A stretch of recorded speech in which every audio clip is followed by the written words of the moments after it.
मित्रों, आप सबका हमारे YouTube चैनल पर हार्दिक स्वागत है। चैनल पे नए हैं तो चैनल को कीजिए सब्सक्राइब और जुड़िए हमारे साथ में। मित्रों, सबसे बड़ी खुशखबरी तो यही है कि आप लोगों के LT ग्रेड और प्रवक्ता के विज्ञापन का रास्ता साफ हो गया है। मैं अर्हता इत्यादि पर चर्चा करूंगा। बहुत से लोगों के मन में एक प्रकार का संशय है। कई लोगों ने अर्हता संबंधित हमसे बात की थी कि अर्हता सर, क्या स्थिति अर्हता की रहने वाली है।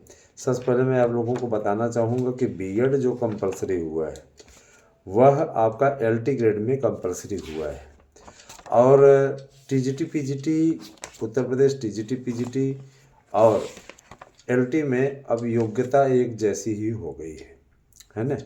कुल मिलाकर के एक जैसी का मतलब ये परेशान होने की ज़रूरत नहीं है। जब TGT का आप फॉर्म भरेंगे तो इसमें आप लोग कला इत्यादि विषय में, जैसे पूर्ववत में पहले BEd नहीं रहता था, उसी प्रकार की योग्यता रहेगी। मैंने परेशान होने की ज़रूरत नहीं। जैसे आपने बॉम्बे आर्ट या प्राविधिक कला में डिप्लोमा इत्यादि लिया हुआ है, जैसे आप पूर्व में फार्म भर लेते थे उसी प्रकार से आप फार्म भर पाएंगे। उसमें किसी प्रकार कोई संदेह नहीं है, किसी प्रकार कोई संशय नहीं है। बातें लोग फैलाने में माहिर हैं। मैं ये देखता हूँ कि विभिन्न प्रकार के जो प्रतियोगी संगठनों के लोग हैं, जो ये बोलते हैं हम प्रतियोगियों का नेतृत्व कर रहे हैं, मुख्यमंत्री से मिल रहे हैं, इनसे मिल रहे हैं, उनसे मिल रहे हैं। दरअसल ये कि मैं इस चीज़ स्पष्ट पहले भी कह चुका हूँ और मैं फिर से कहता हूँ कि यादव और मुस्लिम ये अगर किसी चीज़ का नेतृत्व कर रहे हैं तो इनकी धती भी नहीं सुनी जा रही है, लेकिन ये ज़बरदस्ती अपने आप को नेता बनाने की कोशिश कर रहे हैं दुर्भाग्यपूर्ण ढंग से। इनकी बातों को कोई नहीं सुन रहा है, लेकिन ये लोग अपने नेता बन के घूम रहे हैं। इनको कोई पूछता नहीं, लेकिन ज़बरदस्ती नेता बन के घूम रहे हैं। मैं नहीं कहता, देखिए ठीक है, अपना अपना विचार है, अपनी अपनी बातें हैं, है ना। और मैं सिर्फ एक बात रख रहा हूँ, मैं नहीं विरोधी हूँ किसी का, है ना। मेरे लिए मेरे कई मित्र यादव भी हैं, कई मित्र मुस्लिम भी हैं, है ना। किसी से मेरा कोई बैर नहीं है या न ही किसी से कोई, है ना, खुन्नस है मुझे। सीधे तौर पर सभी मेरे प्रतियोगी भाई हैं और जाहिर सी बात है कि उनके लिए बेहतरीन सोचना, उनके लिए अच्छा सोचना, ये मेरा कर्तव्य है। आ जाइए दूसरे मुद्दे पे आते हैं। तो मैं आपको बताना चाहूँगा कि शिक्षकों की भर्ती का जो शेड्यूल है वह अब जारी होने वाला है और पूरा कैलेंडर अब आने वाला है। तो योग्यता से संबंधित मैं आप लोगों को पहले चर्चा कर दूँ, उसके बाद फिर पदों की संख्या भी बताता हूँ। पदों की संख्या पे भी कई लोग ऐसे भ्रम के शिकार हुए थे, तो मैं पूरी डिटेल आपको बताता हूँ। सबसे पहले मैं बताना चाहूँगा कि जो लोग टेट इत्यादि का इंतज़ार नहीं कर रहे हैं, बहुत से लोग टेट आदि के लिए इंतज़ार कर रहे थे, तो TET आप लोगों की निश्चित रूप से मार्च महीने में संपादित होगी। जैसे ही बोर्ड परीक्षाएं संपन्न होती हैं, टेट का आयोजन आप लोगों का हो जाएगा। तो मैंने इसके लिए फार्म आ जाएंगे और मान चलिए कि जून में आपका पेपर हो जाएगा। तो TET का आपका कन्फर्म है जून में पेपर होना। और रही बात नए विज्ञापनों की, तो देखिए हमने एक प्रतियोगी संगठन की बात सुनी थी जिसमें सिर्फ कभी 24,000 चिल्लाते थे, अब 25,000 चिल्ला रहे हैं। तो 25 नहीं 35,000, इसके लिए पेपर में भी आप लोगों ने देखा होगा कि 35,000 शिक्षकों के पद खाली हैं, जिनको भरने की तैयारी उत्तर प्रदेश सरकार कर रही है ना। आयु सीमा पे कभी नहीं बोलते हैं, लेकिन आयु सीमा के मुद्दे को सॉल्व कराने के लिए सबसे बड़ी बात मैं बताना चाहूँगा कि आपके YouTube चैनल आराध्या न्यूज, सार्थक न्यूज, है ना, ने ही प्रयास किया है और किसी ने कोई ऐसा प्रयास नहीं किया है। आयु सीमा पे कभी इनका मुंह नहीं खुलता है, क्योंकि इनके मन में पाप पल रहा है। सीधे तौर पे मैं बोलता हूँ, जो भी मित्र हमारे रेट इत्यादि से जुड़े हुए हैं वह हियरिंग शुल्क अवश्य जमा कर दें। आप लोग गोली देने का काम करेंगे तो गोली ही पाते रहेंगे, है ना। गोली का मतलब ये कि मूर्ख बनाने का काम ना करें। और मैं आप लोगों से बार बार इस बात में अपील कर रहा हूँ, सहयोग करेंगे तभी जा कर के जोर लगेगा। और आप ये सोचेंगे कि फलाना एक ही व्यक्ति परेशान हो, तो ऐसा नहीं हो पाएगा। सबको सहयोग करना आवश्यक है, सब लोगों को साथ देना जरूरी है। सहयोग कीजिए, साथ दीजिए, फिर आगे फिर प्रयास उसके लिए किया जाए। मैं ये चीज़ बोलना चाहूँ कि देखिए आने वाले समय में सब कुछ है। अभी इसी जनवरी में ही इस मामले पे बड़ी सुनवाई होने वाली है ना। तो इस मामले में जो भी लोग हैं उनसे मैं ये कहना चाहूँगा कि आप सभी लोग सहयोगात्मक रवैया अपनाइए, साथ दीजिए, क्योंकि देखिए अकेले तो कुछ नहीं होता। एक अकेला व्यक्ति क्या कर पाएगा, जाहिर सी बात है कि आपको सहयोग करना पड़ेगा, बिना सहयोग के काम नहीं हो पाएगा। अब आते हैं हम आपके सीधे मुद्दे पे। नहीं आप सोचेंगे कि हम आप लोगों के समक्ष तरह तरह की बातें बता रहे हैं, तो मैं ये बताना चाहूँगा कि प्रथम चरण में जो विज्ञापन प्राप्त हुआ है, जो अधियाचन प्राप्त हुआ है, 17,500 पदों पर प्राप्त हो चुका है टीजीटी का। तो फर्स्ट फेज में विज्ञापन निकालने की तैयारी हो रही है। इन लोगों के द्वारा कहा जा रहा है कि 25,000 पदों पर इकट्ठे विज्ञापन आएगा। तो उत्तर प्रदेश सरकार फिलहाल इतनी बड़ी भर्ती नहीं करने के मूड में है, 2 शिफ्ट में विज्ञापन को देने जा रही है। इससे बहुत से नौजवान बेरोजगारों के भविष्य को भी सुरक्षित रखा जा सकेगा और भर्ती में अनियमितताएं भी नहीं आएंगी। एक साथ इकट्ठे भर्ती निकालने के पश्चात बाकी वैकेंसी नहीं बचेगी तो बाकी लोगों को कैसे मौका मिलेगा। एक बड़ा विज्ञापन है और जाहिर सी बात है कि इसके लिए है ना कई दिनों से चर्चा पर चर्चा चल रही थी और अब इसका अधियाचन भी मिल चुका है। तो 17,500 पदों पर इसका अधियाचन प्राप्त हुआ है पहले चरण के लिए। दूसरे चरण वाला भी 17,500 पदों पर ले आकर रख दिया गया है। 2 शिफ्ट में सरकार इस विज्ञापन को निकालने की तैयारी कर रही है। तो ये तो रही बात आपके एक विज्ञापन की। और विज्ञापन आने के पश्चात तैयारी कैसे करें, तो तैयारी के लिए मैंने आप लोगों से बता दिया। देखिए हमारे यहाँ से अब तक 1 लाख नोट्स बिक चुके हैं, जो अपने आप में कीर्तिमान है। 1 लाख नोट्स जो बिके हुए हैं, ध्यान दीजिएगा। जिनमें कई ऐसे नोट्स हैं, जैसे मैं आपको बताना चाहूँगा कि टीजीटी पीजीटी से रिलेटेड जितने भी नोट्स हैं, चाहे वो बीपीएससी के नोट्स हों, चाहे एमपी के नोट्स हों, चाहे दिल्ली के नोट्स हों, है ना, विभिन्न प्रतियोगी संग तैयारियों का नोट्स हमारे यहाँ अवेलेबल है और लगातार लोग खरीद भी रहे हैं। मैं आप लोगों से अपील करूँगा कि आप 8115998001 पे व्हाट्सएप करें। बार बार मैसेजेस ना किया करें। जिन लोगों की बुकिंग हो जाती है, देखिए कुंभ मेला चल रहा है, जाहिर सी बात है कि जाम की स्थिति बहुत ही व्यापक थी। अब जाम की स्थिति सही हो रही है क्योंकि यहाँ पे माननीय मुख्यमंत्री जी की बैठक थी, तो जिसके चलते पूरी कैबिनेट यहाँ विद्यमान थी। जाम की समस्या लग रही थी, लेकिन अब चूंकि उन लोगों की रवानगी हो चुकी है तो अब कोई दिक्कत नहीं है। इधर पूरी तरीके से अब सही तरीके से मैटर बनेगा, किसी प्रकार कोई दिक्कत नहीं है ना। तो अगर कोई इस प्रकार की अफवाह फैला रहा है कि भर्तियों में आयु सीमा में छूट नहीं मिलेगी, है ना, भर्तियों की बहुत ज़बरदस्त योग्यता बदल गई है, तो अफवाह में न पड़ी। मैं आप लोगों को यथास्थिति और सारी चीज़ें बताता हूँ। सबसे पहले मैं आयु सीमा का मुद्दा ही बता देना चाहता हूँ। लोक सेवा आयोग की आयु सीमा जो है वो 1 जुलाई, ध्यान दीजिएगा, 1 जुलाई 2025 को 21 वर्ष से कम नहीं होनी चाहिए और 40 वर्ष से अधिक नहीं होनी चाहिए। लोक सेवा आयोग की आयु सीमा पर मैं चर्चा कर रहा हूँ। लोक सेवा आयोग की आयु सीमा पे ये चीज़ें हैं। और दूसरी चीज़ कि आरक्षित वर्ग, सामान्य वर्ग में EWS, OBC और SC के लिए 2 वर्ष की छूट का प्रावधान किया गया है। सामान्य वर्ग को 1 वर्ष की छूट का प्रावधान किया गया है। मैं आप लोगों की यथार्थ स्थिति बता रहा हूँ। और दूसरी चीज़ ये कि मैं आपको बताना चाहूँगा कि जो पदों का अधियाचन प्राप्त हुआ है LT के लिए, तो वो मिला है 7,950 TGT और 1,344 प्रवक्ता के लिए। तो मैं आप लोगों को बताना चाहूँगा कि हिंदी विषय के लिए 1,182 पदों का अधियाचन प्राप्त हुआ है। संस्कृत विषय के लिए 567 पदों का अधियाचन प्राप्त हुआ है। उर्दू के लिए 47 और ध्यान दीजिएगा अंग्रेजी के लिए 988, पुरुष वर्ग का बता रहे हैं अभी। विज्ञान विषय के लिए 1,043, जीव विज्ञान समाप्ति कर दिया गया है, ध्यान दीजिएगा। और इसके अलावा गणित के लिए 1,117 पद और गृह विज्ञान के लिए 201 पद, सामाजिक विज्ञान के लिए 1,050 पद, कला के लिए 406 पद और संगीत के लिए 14 पद, ध्यान दीजिएगा। फिर उसके बाद वाणिज्य के लिए 34 पद, कृषि के लिए 103 पद और शरीर शिक्षा के लिए 253 पद, सिलाई के लिए 3 पद और इसके अलावा बांग्ला, काष्ठ शिल्प, पुस्तक कला, टंकड़, आश्लिप टंकड़ जैसे विषय हैं, इनके लिए कुल मिलाकर के 20 से 25 पद रखे गए हैं। घबराने की ज़रूरत नहीं है। अब मैं आता हूँ महिला वर्ग में। महिला वर्ग में बताना चाहूँगा कि महिला वर्ग में सबसे पहले हिंदी विषय, तो हिंदी विषय में 96 पद और संस्कृत विषय में 36 पद, उर्दू विषय में 3 पद और इसके अलावा अंग्रेजी में 76 पद, विज्ञान में 97 पद और इसके अलावा ध्यान दीजिएगा गणित में 12 पद, और गणित में 78 पद, और इसके अलावा गृह विज्ञान में 49 पद, सामाजिक विज्ञान में 96 पद, कला में 33 पद, संगीत में 8 पद, और इसके अलावा ध्यान दीजिएगा संगीत गायन और वादन में 21 और 6 पद।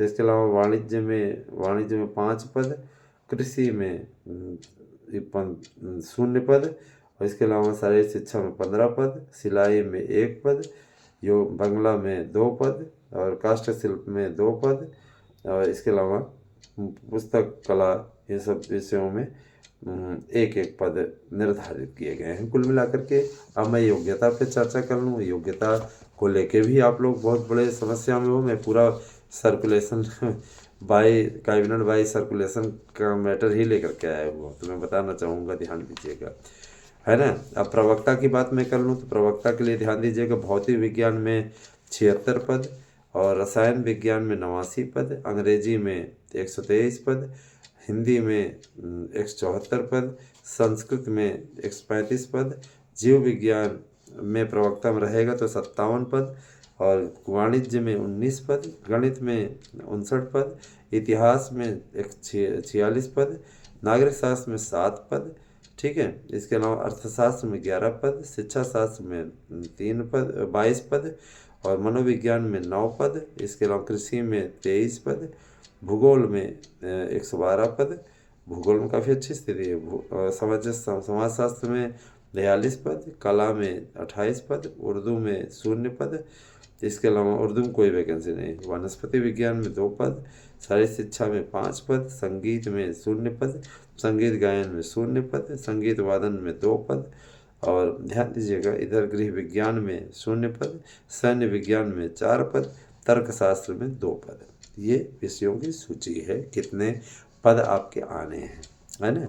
अब हम आ जाते हैं महिला वर्ग में। तो भौतिक विज्ञान में महिला वर्ग में 4 पद, रसायन विज्ञान में 5 पद, अंग्रेजी में 19 पद, हिंदी में 29 पद, फिर है संस्कृत में 18 पद, जीव विज्ञान में 5 पद, वाणिज्य में 4 पद, गणित में 4 पद, इतिहास में 4 पद, नागरिक शास्त्र में 13 पद, अर्थशास्त्र में 14 पद, शिक्षा शास्त्र में 4 पद, मनोविज्ञान में 8 पद, कृषि में 0 पद, भूगोल में 3 पद, और समाजशास्त्र में 6 पद, कला में 6 पद, उर्दू में 3 पद, वनस्पति विज्ञान में 0 पद, शारीरिक शिक्षा में 1 पद, संगीत में 1 पद, और संगीत गायन में 4 पद, संगीत वादन में 4 पद, गृह विज्ञान में 9 पद, और सैन्य विज्ञान में 0 पद है।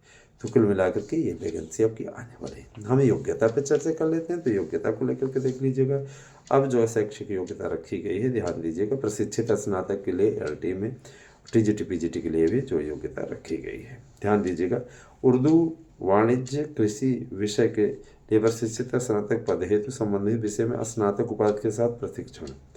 तो अगर आपने BEd किया हुआ है तो उर्दू, वाणिज्य, कृषि विषय में फॉर्म आप भर सकते हैं।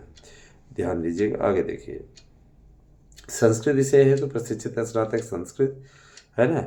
और इसके अलावा संपूर्णानंद विश्वविद्यालय के प्रदत्त शास्त्री आचार्य के साथ प्रशिक्षण उपाधि, है ना। फिर BA में हिंदी तथा संस्कृत के साथ इंटरमीडिएट एवं BEd और अन्य डिग्री, है ना, अथवा BA हिंदी और संस्कृत विषय के साथ BEd, है ना, BEd की डिग्री। फिर इसके अलावा अंग्रेजी विषय हेतु स्नातक अंग्रेजी साहित्य और अंग्रेजी भाषा सहित प्रशिक्षण उपाधि। ये हम LT का बता रहे हैं, है ना। और LT और TGT की सेम योग्यता कर दी गई है ना। बस कला इत्यादि विषयों के लिए उसमें भी BEd से छूट है, इसमें BEd से छूट है ना। माने LT में भी कला इत्यादि में BEd कंपलसरी नहीं है। मैं आपको स्पष्ट कर देना चाहता हूँ, कहीं घबराने की जरूरत नहीं है, सुन लीजिए इसका सही से। और गणित विषय हेतु BA अथवा BSc गणित सहित प्रशिक्षण उपाधि। विज्ञान विषय हेतु भौतिक विज्ञान, रसायन विज्ञान और जीव विज्ञान में से किसी 2 के साथ BSc सहित प्रशिक्षण उपाधि। जीव विज्ञान तो है ही नहीं, तो जीव विज्ञान विषय समाप्त कर दिया गया। तो सामाजिक विज्ञान हेतु राजनीति शास्त्र, भूगोल, अर्थशास्त्र, इतिहास में किन्हीं 2 विषयों से स्नातक के साथ प्रशिक्षण उपाधि। फिर कला, संगीत, गृह विज्ञान, व्यायाम, सिलाई, बंगला, काष्ठशिल्प, पुस्तक कला, टंकण एवं आशुलिपिक विषय हुए थे, है ना। इंटरमीडिएट अधिनियम द्वारा 1921 द्वारा निर्धारित अर्हता और समय समय पर प्राख्यापित संशोधनों इत्यादि के द्वारा इन डिग्रियों जो समकक्ष डिग्रियां हैं उनको मान्यता मिली हुई है। आप फार्म भर सकते हैं, ठीक है। अगर आप देखिए प्रवक्ता हिंदी के लिए भरना चाहते हैं तो उसके लिए है एमए अथवा संस्कृत के साथ बीए अथवा शास्त्रीय परीक्षा राजकीय संस्कृत कॉलेज से अगर आप पास हैं तो वो भी मान्य है ना। हिंदी में एमए के साथ संस्कृत विशेष स्नातकोत्तर परीक्षा उत्तीर्ण योग्यताधारी को, है ना, अवसर मिलेगा। फिर भौतिक विज्ञान के लिए किसी विद्यालय से संबंधित विषय में एमएससी, ठीक है।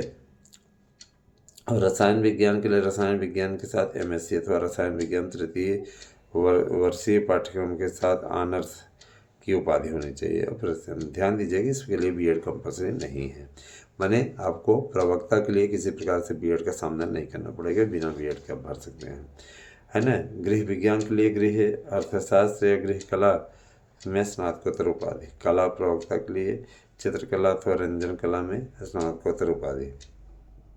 बीएड आपने किया हुआ है, बीएड का ये बेनिफिट आपको ज़रूर मिलेगा कि उसमें जो पद हैं, ध्यान दीजिएगा, उसमें आप लोगों को वेटेज मिलेगा, वेटेज आपको मिलेगा, उसका फ़ायदा आपको मिलेगा, ठीक है।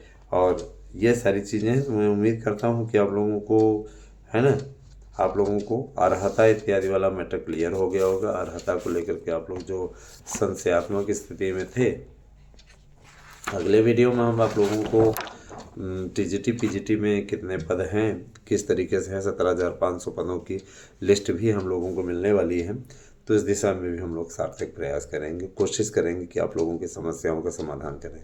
तो मोटा मोटी आप लोग समझ लीजिए, ध्यान दीजिएगा अच्छे तरीके से कि आप लोगों को टीजीटी में और पीजीटी में और एलटी में उन विषयों के लिए जिन विषयों में पहले बीएड नहीं मान्य था, नहीं लागू था, उसमें किसी प्रकार से बीएड को लागू नहीं किया गया, जिनमें कला इत्यादि विषय प्रमुख रूप से हैं, है ना। जैसे पूर्व में योग्यताएं चलती तो वैसे रहेंगी, बस समकक्ष डिग्री को हटा दिया गया है। तो जाहिर सी बात है कला में बीएड नहीं था, है ना, संगीत में बीएड नहीं था, सिलाई में बीएड नहीं था, इनके लिए जो डिग्री निर्धारित की गई है वही डिग्री रहेगी। समकक्ष, उसके समकक्ष, उसके समान कोई डिग्री को मान्यता नहीं दी गई है।